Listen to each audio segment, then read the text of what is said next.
Channel को subscribe करना ना भूलें।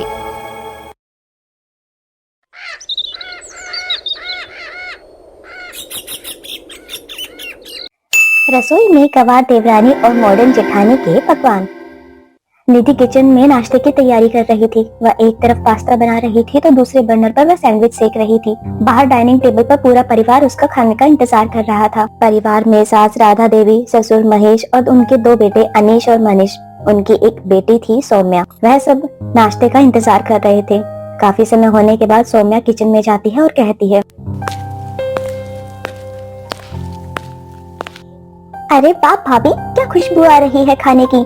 सच कहूँ तो आज तो पेट में चूहे नहीं बल्कि बहुत सारे चूहे एक साथ दौड़ रहे हैं। और कितनी देर लगेगी नाश्ते में? अब तो ये भूख है कि बर्दाश्त ही नहीं हो रही है। अरे बस 2 मिनट लगेंगे सौम्या। बस पास्ता तो बॉईल हो चुका है और सैंडविच भी लगभग तैयार हो चुके हैं। मैं बस अब प्लेटिंग कर रही हूँ। थोड़ी ही देर के बाद निधि मुस्कुराते हुए सैंडविचेस और पास्ता लाकर डाइनिंग टेबल पर सर्व कर देती है और सभी को खाना परोस देती है। यह सब देखकर सास राधा देवी कहती है, अरे वाह बहू, खुशबू तो वाकई लाजवाब है। कल मेरी सहेली की बहू है ना, उसको सैंडविच खिलाने के लिए बाहर लेकर गई थी और मैं भी मन ही मन यही सोच रही थी, काश मैं भी सैंडविच खा पाती। और देख आज कैसे तूने एकदम से सैंडविच ही बना दिया। तूने तो बिल्कुल मेरे मन की बात ही सुन ली। अरे भाभी, मुझे ये सैंडविच देना तो जरा। देखने में तो किसी बड़े कैफे का सैंडविच लग रहा है। आज तो नाश्ते में मजा ही आ जाएगा। यह सब खाने में देखकर वहीं पास में बैठे ससुर महेश का मुंह बन जाता है। उन्हें यह शहरी खाना बिल्कुल भी पसंद नहीं था। उन्हें अपने गांव में देसी खाना जो बनता है वही पसंद था। अरे फिर वही मैदे का कूड़ा कचरा बना दिया बहू तूने। तू क्या चाहती है, इस बुढ़ापे में मेरा पेट जवाब दे जाए? कुछ तो मेरे लायक बना लिया करो। रोज रोज ये शहर का चकाचौंध वाला खाना खाकर तो मैं तो बिल्कुल उब गया हूँ। मुझ बूढ़ी पर भी थोड़ा रहम कर लिया करो। अजी कैसी बात कर रहे हो आप? हमेशा कुछ न कुछ आपको कमी ही दिखाई देती है। आपको दिखाई नहीं देता निधि बहू ने कितनी मेहनत कर कर ये खाना बनाया है। एक बार खा कर तो देखिए, आपको बहुत पसंद आएगा। अब जमाना बदल गया है। अब वो दोबारा दोबारा वही दाल चावल नहीं चलती। जमाने के अकॉर्डिंग हमें भी चेंज होना पड़ेगा। हाँ राधा, मैं जानता हूँ जमाना बदल गया है, लेकिन जमाना बदला है, मेरा पेट और मेरी पसंद नहीं बदली। राधा, मुझे तो वो सौंधी खुशबू वाली रोटियां चाहिए, ना कि ये मैदा वाली रबड़ जैसी रोटियां। राधा, तुम चाहे कितना भी ये देसी खाना छोड़कर ये फालतू का खाना बनवा लो, लेकिन जो संतुष्टि देसी खाने में है ना, वो इन बाहर के खाने में नहीं है। खैर, अब जो बना लिया है वो खा लेता हूँ। पर हाँ भाभी, आज आप मेरे कॉलेज के टिफिन में भी ये सैंडविचेस रख देना। कल मेरी दोस्त है ना, वो मोमोज लेकर आई थी और वो मुझे बड़ा चिढ़ा चिढ़ा कर खा रही थी। लेकिन मैंने भी उसे कह दिया कि मेरी भाभी जैसा खाना तो बड़े से बड़े शेफ भी नहीं बना सकते। आज मैं उसको ये सैंडविच खिलाऊंगी ना, तब उसे समझ में आएगा कि असली स्वाद किसे कहते हैं। अरे हाँ ननद जी, तुम बिल्कुल चिंता मत करो। मैंने तुम्हारे लिए टिफिन में अलग से सब कुछ पैक करके पहले से ही रख दिया था।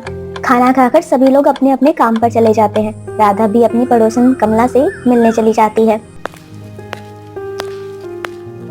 वहाँ कॉलोनी की कुछ औरतें पहले से ही बैठी हुई थी। सभी औरतें हमेशा की तरह अपनी बहुओं की चर्चा कर रही थी। तभी बिमला कहती है, अरे क्या बताऊं बहन, मेरी बहू ना हर रोज बस वही कढ़ी चावल बनाकर रख देती है, और वो भी बिना मन के। खा खा कर तो उब गई हूँ मैं, लेकिन वो है कि कुछ समझती ही नहीं है। अब इस बुढ़ापे में भी ना मुझे ही रसोई संभालनी पड़ रही है। अरे सही कहती हो बहन तुम। आजकल की बहुएं मिलती कहाँ है जो पहले ससुराल को संभाल लेती थी। बस अब तो सभी फोन में ही लगी रहती हैं। रील पे रील बनाना जैसे उनको बस यही काम है। रसोई, ससुराल, घर में क्या हो रहा है इससे तो किसी को कोई मतलब भी नहीं है। खाना बनाना तो जैसे भूल ही गई हूँ। मेरा बेटा तो रोज बाहर से खाना मंगवा कर खाता है। अच्छा बहन, लेकिन इस मामले में तो मैं बहुत खुश नसीब हूँ। मेरी बहू निधि तो बहुत अच्छी है, बहुत गुणवान है। वो सिर्फ खाना नहीं बनाती, मानो जैसे जादू करती है। आज सुबह ही उसने पास्ता और सैंडविचेस बनाए थे। इतने स्वाद थे, सभी उंगलियां चाटते रह गई बहन। अरे वाह राधा बहन, तुम तो बहुत नसीब वाली हो। मुझे तो खाने के नाम पर बस रोटी सब्जी ही नसीब होती है। थोड़ी ही देर के बाद राधा बातें कर वापस अपने घर आ जाती है। घर में उसे फिर से बहुत अच्छी खुशबू आ रही थी। ससुर महेश और चाचा दिनेश वही सोफे पर बैठे आराम कर रहे थे। राधा सोफे पर बैठ जाती है और कहती है, अरे आज फिर घर महक रहा है। लगता है निधि बहू ने कुछ स्पेशल बनाया है आज भी। तुझे तो अच्छा ही लगेगा ना राधा। यहाँ तो बुढ़ापे में इस बहू के बनाए हुए खाने खाकर तो मेरा पेट खराब ही हो गया है। अब तो डकार भी वही फास्ट फूड की ही आने लगी है मुझे तो। अब तो ऐसा लगता है कि पता नहीं देसी खाना इस जन्म में मुझे नसीब होगा भी क्या नहीं। अब तो मुझे वो चूल्हे की रोटियां याद आती हैं जो माँ मुझे मिट्टी के चूल्हे पर गर्मा गर्म बना कर देती थी। उस पर मक्खन पिघलता रहता था। अब पता नहीं वो स्वाद मुझे कभी नसीब होगा। अरे पापा, आप कैसी बातें कर रहे हो? अब चूल्हे का जमाना और वो रोटियां कहाँ मिलेंगी? अब तो चूल्हे का जमाना भी गया। अब तो इंडक्शन और माइक्रोवेव का दौर है। अरे बेटा सौम्या, तुम्हें क्या पता चूल्हे के खाने में क्या स्वाद है। और आज भी गांव में तो सभी घरों में आज भी चूल्हे चलते हैं। और हाँ, मुझे याद आया, गांव में जो हमारे पुराने दोस्त है ना, कल्पेश जी, उनके यहाँ से हमें निमंत्रण आया है। कल उन्होंने बड़ी कथा करवानी है जिसके लिए उन्होंने पूरे परिवार को बुलाया है। वो हमारे बहुत पुराने और करीबी दोस्त हैं, तो हम सबको चलना पड़ेगा वहाँ पर। अरे हाँ, चलो इसी बहाने गांव भी हो आएंगे। बहुत दिन हो गया गांव में गए हुए, थोड़ा बहुत बदलाव भी आ जाएगा और हवा भी बदल जाएगी। अगले ही दिन पूरा परिवार तैयार होकर गांव पहुंच जाता है। वहीं सामने खड़े कल्पेश जी उन सबका स्वागत करते हैं। अरे भाई मनीष, आ जाओ, तुम्हारा ही इंतजार था। कब से राह देख रहा हूँ मैं तुम्हें और तुम्हारे पूरे परिवार की। हाँ कल्पेश भाई, तुम्हारे यहाँ कथा में शामिल होने के बहाने ही मैं तो तुमसे मिलने चला आया बस। अरे भाई, बहुत अच्छा किया तुम लोगों ने। रुको, मैं अभी अपनी बेटी से मिलवाता हूँ। अरे बेटी राखी, यहाँ आओ। ये देखो, ये है मेरे पुराने दोस्त। ये सभी शहर से आए हैं। इनका थोड़ा खान पीन का ध्यान रखना होगा तुम्हें। हाँ पापा, क्यों नहीं। नमस्ते अंकल, आंटी जी नमस्ते। आप सब बैठिए, मैं अभी आपके लिए गर्मा गर्म खाना लेकर आती हूँ।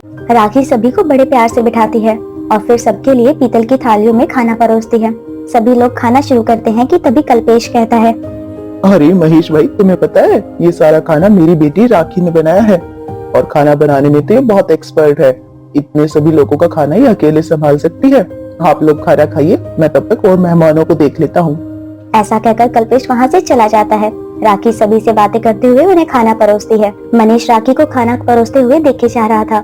यह देखकर सौम्या अपनी माँ के कानों में धीरे से कहती है, माँ देखो ना, राखी कितनी अच्छी है ना, कितने सलीके से सबको खाना खिला रही है। मुझे तो लगता है ये हमारे मनीष भैया के लिए बिल्कुल सही परफेक्ट जोड़ी रहेगी। हाँ हाँ, लड़की तो बहुत गुणी लग रही है और खाना तो वाकई बहुत स्वादिष्ट बनाया है इसने। माँ, तो आप किस बात का इंतजार कर रही हो? आज ही बात कर लेते हैं ना फिर। और ऐसी लड़की हमें फिर कहाँ मिलेगी? अरे ये क्या कह रही हो आप लोग? क्या गांव से आप मेरी देवरानी लेकर आओगे? माँ जी, आप लोग क्या सोच रही हो? शहर में क्या लड़कियों की कमी हो गई है? मुझे नहीं लगता ये गांव की अनपढ़ लड़की मेरे साथ तालमेल मिलाकर चल सकती है। अरे बहू, तुम लोग तो आपस में ख्याली पुलाव बना रही हो। मनीष से भी तो पूछ लो कि वो क्या चाहता है। अरे पापा, भैया से क्या पूछना, देखिए तो सही। जब से राखी खाना खिला रही है, भैया तो बस उसे ताके ही जा रहे हैं। भैया की नजर तो राखी से हट ही नहीं रही। क्यों मनीष, तुम्हें कैसी लगी लड़की? पसंद है तुम्हें? अरे पिताजी, आप लोगों को जो ठीक लगे आप वैसा ही करो, मुझे कोई एतराज नहीं है। खाना खाने के बाद महेश कल्पेश से मनीष और राखी की शादी की बात करता है। कल्पेश ने भी रिश्ते के लिए हाँ कर दी। फिर क्या था, कुछ ही दिनों के बाद बड़े धूमधाम से दोनों की शादी हो जाती है, जिसके बाद राखी शर्मा निवास की छोटी बहू बनकर शहर आ जाती है। अगले ही दिन राखी सास के पास आती है और कहती है, माँ जी, आज मेरी पहली रसोई की रस्म है, तो मैं ऐसा करती हूँ कि आप सबके लिए आपकी पसंद का कोई खाना बना देती हूँ। आप सब लोग मुझे अपनी अपनी पसंद बता दो। हाँ हाँ बहू, इसमें पूछने की क्या बात है। और वैसे भी तेरे पिताजी ने मुझे बताया था कि तू खाना बनाने में एक्सपर्ट है। और हाँ बहू, कथा में जो तूने प्रसाद बनाया था ना, हलवा, वो जरूर बनाना, मुझे तो वो बहुत पसंद आया था। जी माँ जी। इतना कहकर राखी रसोई में चली जाती है।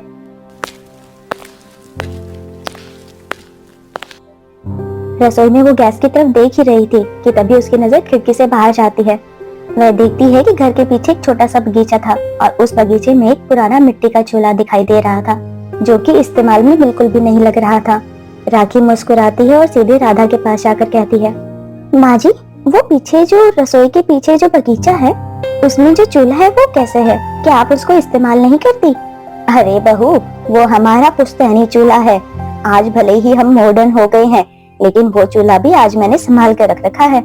यह सुनकर राखी खुश हो जाती है। माँ जी, अगर आपको एतराज ना हो तो क्या मैं उस पीछे वाले चूल्हे पर खाना बना सकती हूँ? मेरा मन है कि मैं अपनी पहली रसोई का खाना उस पुश्तैनी चूल्हे पर ही बनाऊं। अरे बहू, चूल्हे पर हमारे यहाँ तो गैस है, इंडक्शन भी है और ओवन भी है। तुम इतनी मेहनत क्यों करना चाहती हो? अगर तुम्हारा मन है तो मैं तुम्हें मना नहीं करूंगी।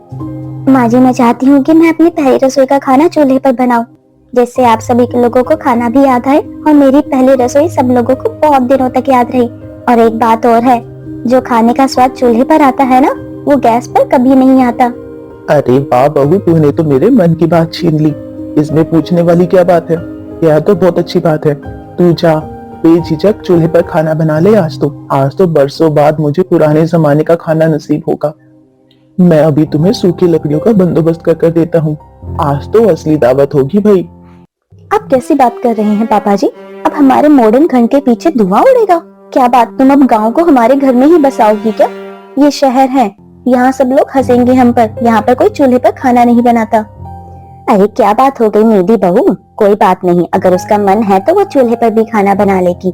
और तुमने भी तो गैस पर इतने अलग अलग तरह के पकवान बनाए, हमने कभी तुम्हें नहीं टोका, तो राखी को हम कैसे टोक सकते हैं? उसे भी पूरा हक है अपनी पसंद से खाना बनाने दो उसे। ठीक है माँ जी, बना लेने दो, मुझे क्या, बस देख लेना कि घर में धुआं धुआं ना हो जाए। अब राखी पीछे के आंगन में बने हुए चूल्हे के पास जाती है। वहाँ जाकर वह झाड़ू लगाती है, साफ सफाई करती है, फिर चूल्हे को मिट्टी से लेप देती है, फिर बर्तनों को लाकर खाना बनाना शुरू कर देती है। राखी पूरी, मीठे चावल, वेज पुलाव, सब्जी, छोले, हलवा और खीर तैयार कर लेती है। सारा परिवार टेबल पर बैठा हुआ था। राखी थालियों में खाना लेकर आती है और सभी को खाना परोस देती है। खाना खाकर सभी बहुत खुश हो जाते हैं। अरे वाह बहू, बहुत दिनों बाद कुछ अलग सा खाना नसीब हुआ है खाने को। आज तो मजा ही आ गया खाना खाकर। राखी, आज तो तुमने मेरी माँ के खाने की याद दिला दी मुझे। बिल्कुल वैसा ही सौंधापन और वैसी ही मिठास थी।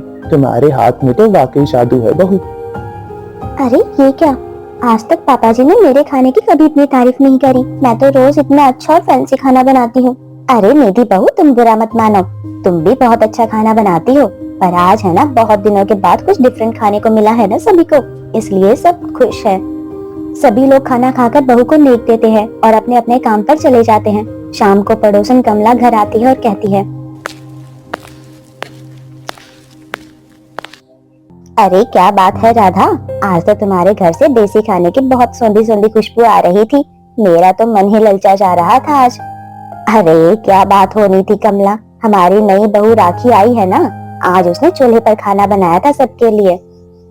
दोनों पड़ोसनी आपस में बात कर ही रही थी कि तभी राखी अंदर से गर्मा गर्म पकौड़ी लेकर आती है। कमला पकौड़ी खाती है और कहती है, सच में राधा, ये तो बहुत अच्छा बनाया है तेरी बहू ने। भाई तू तो बड़ी नसीब वाली है। एक बहू शहरी पकवानों में माहिर तो दूसरी देसी खाने में। तेरे तो दोनों हाथ में लड्डू है। थोड़ी ही देर के बाद बातें करके कमला अपने घर चली जाती है। रात का समय था, पूरा परिवार फिर से डाइनिंग टेबल पर इकट्ठा बैठा हुआ था। राखी ने रात के खाने में सरसों का साग, मक्के की रोटी, भरवा बैंगन और ढेर सारी पूरियां और आलू के पराठे तैयार करे थे। जिसके बाद निधि अपनी प्लेट में रखे उस ऑयली फूड को देखकर कहती है, अरे ये क्या, कुछ और नहीं बना खाने में? अरे बहू, कुछ और की क्या जरूरत है? राखी बहू ने कितना बढ़िया खाना और लाजवाब खाना बनाया भी। आज तो स्वाद ही आ जाएगा। इस खुशबू से तो मेरी भूख और भी बढ़ती जा रही है। आज तो वही मैं 3 की जगह 5 रोटियां ही खा जाऊंगा। देसी खाने की तो बात ही अलग होती है। मुझे तो समझ नहीं आता, आप सब लोग इतना ऑयली खाना कैसे खा सकते हैं? सौम्या, तुम्हें अंदाजा भी है कि इस एक पूरी में कितनी कैलोरीज होंगी? राखी, तुम तो हमारे हार्ट और लीवर के साथ खिलवाड़ कर रही हो। अरे नहीं जेठानी जी, ऐसी कोई बात नहीं है। यह शुद्ध देसी घी का बना हुआ खाना है जो शरीर को मजबूत बनाता है। बस भी करो राखी, ये गांव की बातें गांव में ही रहने दो। माँ जी, मेरा पेट कल से बहुत खराब हो रखा है। ये अजीब सा खाना खाकर मेरे दिल में तो बेचैनी हो रही है। मैं कल से ये खाना बिल्कुल भी नहीं खा पाऊंगी। अरे बस भी करो तुम दोनों, क्यों लड़े जा रही हो? बहुत हो गया, अब चुपचाप खाना खा लो। देख नहीं रही हो राखी बहू ने कितनी मेहनत से बनाया है, कम से कम उसका मान तो रख लो। ऐसे ही दिन बीत जाता है। अगले कुछ दिनों तक यही सिलसिला चलता रहता है। राखी रोज चूल्हे पर कुछ न कुछ तला भुना हुआ खाना बनाती थी और निधि उसे हर निवाले पर टोकती रहती थी। दोपहर का समय था। राखी चूल्हे पर कचौरी बना रही थी। निधि आंगन में आती है और कचौरियों को देखकर अपना सर पकड़ लेती है और कहती है, हे भगवान राखी, तुम फिर से ये कचौरियां बनानी शुरू कर दी है। तुम्हारा दिमाग ठीक भी है या नहीं? क्या तुम्हारे पापा की कोई तेल की फैक्ट्री है? पूरा घर चिपचिपा कर दिया है तुमने तो। अरे नहीं जेठानी जी, ऐसी तो कोई बात नहीं है। मैंने इतने प्यार से सबके लिए खाना बनाया है, अगर आपको खाना है तो खाइए, पर कम से कम मेरे खाने में नुक्स मत निकालिए। जिसके बाद निधि गुस्से में पैर पटकती हुई अंदर राधा के पास जाती है। माँ जी, बहुत हो गया है, मैं अब ये ऑयली खाना और नहीं खा सकती हूँ। मुझे भी अपने डाइट का ध्यान रखना पड़ता है। कल से मैं अपना खाना खुद बनाऊंगी। मुझे अपनी सेहत बहुत प्यारी है।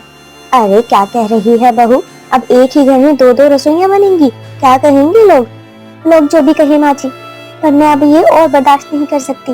अगले दिन सुबह निधि गैस पर अपने लिए हेल्दी सैंडविच और सूप बनाती है, जबकि राखी आंगन में पीछे चूल्हे पर ढेर सारी कचौरियाँ, पूरियाँ और कढ़ी चावल बनाती है। अब टेबल पर दो दो तरह का अलग अलग खाना सजा हुआ आता है। कोई निधि का खाना खाता है तो कोई राखी का बना हुआ खाना खाता है। लेकिन समस्या अब यह भी थी कि खाना बहुत बनने लग गया था, जिससे इतना खाना परिवार खा भी नहीं रहा था और खाने की बर्बादी बहुत हो रही थी। तो यह देखकर मनीष बहुत गुस्सा हो जाता है। अरे राखी भाभी, तुम दोनों ने क्या तमाशा लगा रखा है? इतना सारा खाना रोज बर्बाद हो रहा है। आधा खाना यहाँ से बचता है तो आधा खाना वहाँ से बचता है। ये तो साफ साफ तुम दोनों अन्न का अपमान कर रही हो। हाँ बेटा मनीष, मैं भी यही सोच रही हूँ। ऐसे तो घर नहीं चलता। अब से मैं एक नियम बना रही हूँ। बड़ी बहू निधि तुम सुबह का खाना बनाओगी और छोटी बहू राखी तुम रात का। इसी तरह खाने में बैलेंस बना रहेगा और खाने की बर्बादी भी नहीं होगी। हाँ ठीक है माँ जी, मुझे मंजूर है, पर मेरी बारी में कोई दखल अंदाजी नहीं करेगा। हाँ मुझे भी मंजूर है तो, पर मुझे कैलोरीज का लेक्चर नहीं चाहिए। ऐसे ही रात बीत जाती है। अगले दिन सुबह निधि सबके लिए पैनकेक्स और ऑरेंज जूस बनाती है। राखी टेबल पर बैठी होती है। एक घूंट पीकर वह कहती है, अरे ये क्या ठंडा ठंडा फीका फीका खाना बना है, मुझे तो बिल्कुल पसंद नहीं आता। पता नहीं जेठानी जी अपने आप को क्या समझती है। आजकल तो मेरा एक टाइम पेट बिल्कुल भी नहीं भरता। हाँ हाँ, तुम्हें तो ये हेल्दी खाना फीका ही लगेगा ना, तुम गाँव की गवार जो हो। राखी क्या समझती है तुम अपने आप को? यह शहर का खाना और न्यूट्रिशन क्या होता है तुम्हें क्या पता? तुम लोगों को तो बस मसाला और तेल में डूबी हुई चीजें ही समझ आती है। हाँ मैं गाँव की हूँ लेकिन गवार नहीं हूँ। मुझे पता है क्या चीज अच्छा है और क्या नहीं। हमारे यहाँ तो सदियों से यही खाना खाया जाता है और आज तक सभी मजबूत हैं उस खाने को खाकर। मैं कोई अंग्रेज नहीं हूँ जो ये घास फूस खाकर जीऊं। ऐसे ही दोनों बहुओं के बीच में बहस शुरू हो जाती है। तभी ससुर कहते हैं, अरे बस चुप भी हो जाओ तुम दोनों। क्या लगा रखा है ये?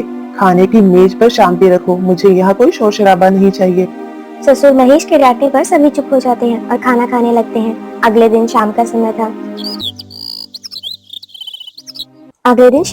था। निधि बालकनी में खड़ी होकर अपनी पड़ोसन से बात कर रही थी। राखी वहीं पास में कपड़े सुखा रही थी। अरे आंटी जी, आज तो आपके घर में से बहुत अच्छी खुशबू आ रही है। क्या बनाया है आपने आज? अरे निधि बहू, आओ तुम भी आ जाओ। आज हमारे घर में चाउमीन और बर्गर बन रहा है। अच्छा आंटी जी, हमारे घर में तो आजकल एक टाइम पर पता नहीं कैसा ही खाना बनता है। बड़ी अजीब सा खाना बनने लगा है। मेरा तो एक टाइम पेट भी नहीं भरता है। राखी यह बात सुनकर भड़क जाती है और वह अपने कपड़े पटक कर आगे आती है। ये क्या जेठानी जी, आप मेरी बुराई कर रही हो बाहर वालों के सामने?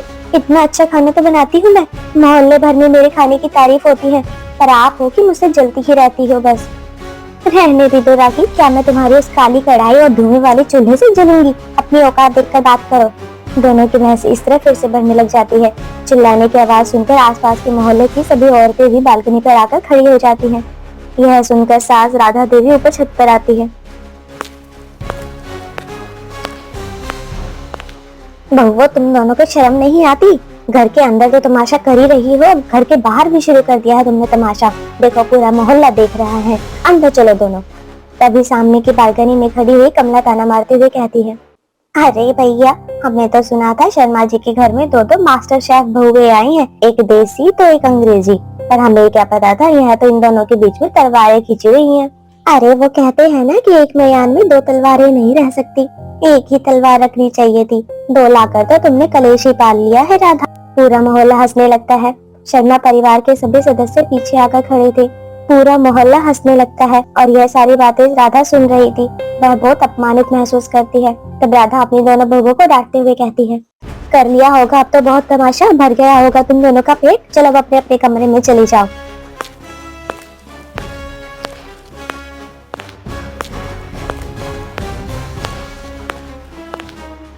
राधा के डांटने पर दोनों बहुएं अपने अपने कमरे में चली जाती है और बाकी सभी लोग हॉल में आकर बैठ जाते हैं। तभी राधा कहती है, ये क्या दिन देखने पड़ रहे हैं जी। पड़ोसी भी हम पर हंस रहे हैं। यह दोनों बहुएं तो घर को नर्क बनाकर छोड़ेंगी। कुछ तो करना ही पड़ेगा दिन का, नहीं तो इस तरह तो हमारा घर ही बिखर जाएगा। अरे राधा, तुम शांत हो जाओ। मेरे पास एक आइडिया है इन दोनों को मजा चखाने का। इन दोनों में यही होड़ लगी हुई है ना कि कौन श्रेष्ठ है, कौन अच्छा शेफ है। मैं बताता हूँ इन्हें कैसे हैंडल करना है। जिसके बाद महेश सभी को कुछ प्लान बताता है।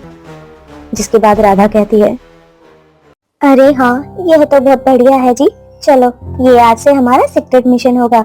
इसका पता ना तो राखी बहू को पता चलना चाहिए और ना ही निधि बहू को। अगले दिन सुबह राखी और निधि दोनों हॉल में आ जाती हैं। तब राधा कहती है, अरे बहू, कल के तमाशों को देखकर मैंने तो एक तुम्हारे लिए फैसला लिया है। तुम दोनों को लगता है ना कि तुम दोनों एक दूसरे से बेहतर कुक हो, तो क्यों ना एक कंपटीशन कर लिया जाए। कंपटीशन के बीच तुम्हें पता चल जाएगा तुम दोनों में से कौन बेहतर है। तुम दोनों अपने अपने हिसाब से खाना बनाना और हम सब लोग तुम्हारे खाने के अकॉर्डिंग तुम्हें वोटिंग करेंगे। जिसके वोट ज्यादा होंगे वो जीत जाएगा। और सिर्फ हम ही नहीं है, हमने कुछ मेहमानों को भी बुलाया है हमारे साथ। वो भी तुम्हारे हाथ का बना हुआ खाना चेक करेंगे और वोट करेंगे। अच्छा पापा जी, तो जो हार जाएगा उसका क्या होगा? जो हारेगा बहू वो जीतने वाली बहू की सारी बातें मानेगा। अगर निधि बहू जीती तो निधि बहू के अकॉर्डिंग खाना बनेगा, मॉडर्न खाना। और अगर राखी बहू तुम जीते तुम्हारे अकॉर्डिंग देसी खाना बनेगा। अब इसमें मुझे आगे कोई बहस नहीं चाहिए।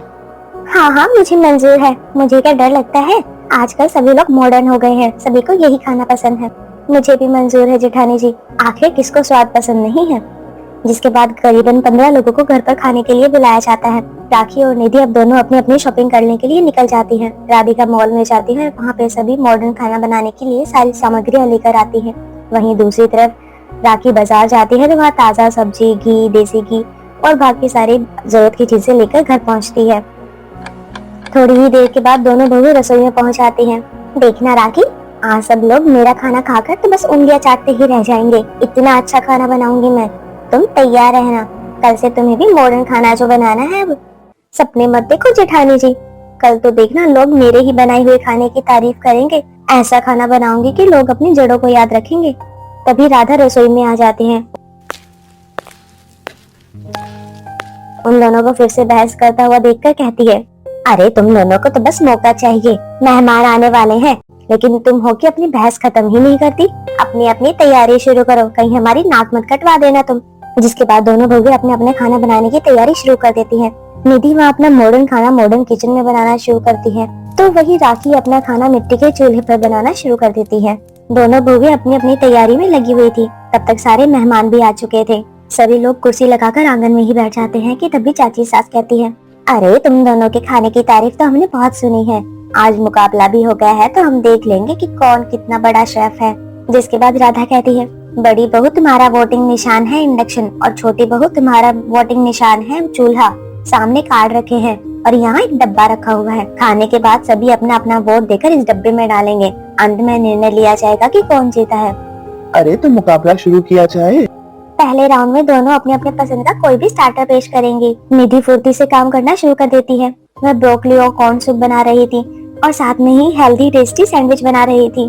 वहीं दूसरी तरफ राखी सिलबट्टे पर चटनी पीस रही थी और गर्मा गर्म प्याज और मूंग दाल की पकौड़ियाँ तल रही थी। मेहमानों के सामने दोनों प्लेट्स लगाती हैं। एक तरफ निधि का बना हुआ क्लासी सूप और सैंडविच था, तो दूसरी तरफ राखी के बनाए हुए कुरकुरे पकौड़े और पुदीने की चटनी। निधि का सैंडविच और सूप खाकर एक पड़ोसी कहता है, अरे वाह निधि बहू, क्या सैंडविच और सूप तो बहुत ही बढ़िया है, किसी 5 स्टार होटल से कम नहीं है। शरीर में एक नई सी ताजगी आ गई भाई। बहुत बढ़िया बनाया भाई, बहुत बढ़िया बनाया। अरे वाह, लेकिन ये चटनी देखी है जी आपने? ओहो, कितना स्वाद है इसमें। चूल्हे की बनी हुई चीजों में तो एक अलग ही स्वाद आता है। भाई तुमने बहुत ही अच्छे नाश्ता बनाया है राखी बहू। तभी राधा कहती है, अगर सबका नाश्ता हो गया है ना, तो अपना अपना कार्ड उठाओ और वोटिंग वाले डब्बे में जाकर अपने अपने वोट दो।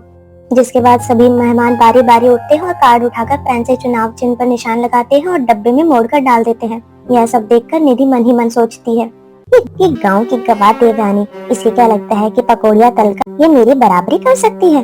असली खेल तो अब शुरू होगा। जेठानी जी को क्या लगता है, क्या वो ये सूप और सैंडविच बनाकर खिला देंगी तो वो जीत जाएंगी? अभी देखना, अभी तो आधे से ज्यादा खेल बाकी है। सभी लोगों की वोटिंग करने के बाद महेश सारी वोटिंग कार्ड डिब्बे से निकालता है और उन्हें काउंट करने के बाद सभी को बताता है, अरे भाई, इस राउंड में तो कोई भी नहीं जीता, क्योंकि आधे लोगों ने राखी को वोट दिया है तो आधे लोगों ने निधि को। ये राउंड तो ड्रॉ हो गया है। लेकिन कोई बात नहीं, अगले राउंड में फैसला जरूर ही हो जाएगा। ऐसे ही समय बीत जाता है, दोपहर हो जाती है, खाने का समय आ जाता है तो दूसरे राउंड का भी समय आ चुका था। जिसके बाद महेश कहता है, देखो बहुओं, अब दूसरे राउंड का टास्क है। इस राउंड में तुम दोनों को बिना नमक के खाना बनाना है और याद रखना नमक बिल्कुल भी इस्तेमाल नहीं होना चाहिए। जो सबसे टेस्टी खाना बनाएगा ना वही जीतेगा। यह बात सुनकर निधि खुश हो जाती है तो वहीं राखी मुश्किल में पड़ जाती है। अरे पापा जी, ये तो मुश्किल है, बिना नमक के खाने में स्वाद कैसे आएगा। जिसके बाद दोनों बहुएं अपने अपने खाना बनाने की तैयारी शुरू कर देती हैं। निधि जल्दी से फ्रूट काट कर फ्रूट कस्टर्ड और रशियन सैलेड तैयार करती है, जिसमें वो मेयोनीज और शहद मिलाती है। राखी अपना दिमाग लगाती है और वो खीर बनाना शुरू कर देती है, जिसमें वो चीनी, गुड़, इलायची का प्रयोग करती है। दोनों ही अपनी अपनी डिश बड़े गर्व से सर्व करती है। जिसके बाद सभी लोग दोनों बहुओं का बनाया हुआ खाना खाते हैं और अपना अपना कार्ड उठाकर दूसरे राउंड के लिए भी वोटिंग करना शुरू कर देते हैं। जिसके बाद महेश फिर से सारे वोट काउंट करता है। रिजल्ट देखकर वह फिर से हैरान हो जाता है, क्योंकि अब की बार भी दोनों बहुओं की वोटिंग के वोट्स दोनों बराबर थे। अब पूरी प्रतियोगिता का नतीजा रात के खाने पर ही निर्भर था। ऐसे ही शाम बीत जाती है, रात का समय था। दोनों बहुएं फिर से खाना बनाने की तैयारी शुरू कर देती है। निधि पास में ही पिज्जा की तैयारी शुरू कर देती है तो रश्मि कढ़ाई में दाल बाटी चूरमा की तैयारी शुरू करती है। थोड़ी ही देर के बाद सास राधा के पास फोन आता है। राधा फोन पर किसी से बात करती है और फोन रखते हुए दोनों बहुओं के पास आती है और कहती है, ऐसे ही रात हो जाती है। दोनों बहुएं मिलकर अब रात के खाने की तैयारी खूब अच्छे से शुरू करती हैं।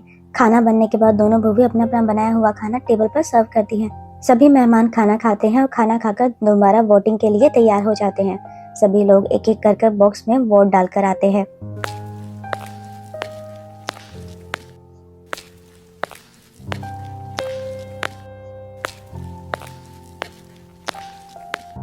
थोड़ी ही देर के बाद वोटिंग का नतीजा भी आ जाता है। दोनों बहुएं वहीं पास में नर्वस होकर खड़ी थी। जिसके बाद ससुर महेश फिर से रिजल्ट सुनाते हैं। इस बार भी दोनों बहुओं के वोट्स बराबर आए थे। यह देखकर निधि और राखी दोनों हैरान हो जाती हैं। जिसके बाद सास राधा कहती है, निधि बहू, राखी बहू, तुम दोनों का ही खाना सभी को बहुत पसंद आया, तभी तो आज की बनाई हुई इस प्रतियोगिता की तुम दोनों ही विजेता हो। ना तो निधि बहू तुम खाना खराब बनाती हो, ना ही राखी बहू तुम दोनों का ही बना हुआ खाना सबको बहुत पसंद आता है। लेकिन निधि बहू, ना तो हम हर रोज तुम्हारे हाथ का खाना खा सकते हैं और राखी बहू, तुम्हारे हाथ का भी खाना हम रोज नहीं खा सकते। तुम ज्यादा ही तला भुना खाना बनाते हो। तो निधि बहू, तुम बाहर का खाना बनाते हो, नूडल्स वगैरह, इन सब में मैदा होता है, तो ये भी सेहत के लिए हानिकारक है। आज से घर में रोज सादा खाना बनेगा, दाल चावल रोटी सब्जी और सैलेड। इसके अलावा जो भी तुम्हारा मन करे ना, तो संडे संडे बना लेना। एक संडे निधि बहू तुम्हारी बारी और दूसरे संडे राखी बहू तुम्हारी बारी। सास राधा की बातें सुनकर दोनों बहुएं हाँ कर देती हैं। अब उन दोनों बहुओं को समझ आ जाता है कि अब हर रोज पास्ता, सैंडविच, बर्गर, नूडल्स, ये सारी चीजें भी खाना अच्छी बात नहीं और ना ही तला भुना रोज खाना चाहिए। ऐसे ही कुछ दिन बीत जाते हैं। अब से दोनों बहुएं मिलकर खाना बनाती हैं और जो जिसका मन होता है संडे को वह दोनों बहुएं बारी बारी कर अपनी पसंद का खाना भी अब से बनाने लगती हैं। हर खाने का अपना स्वाद और महत्व होता है, चाहे मॉडर्न खाना हो या देसी। असली खुशी तो प्यार और अपनेपन में होती है।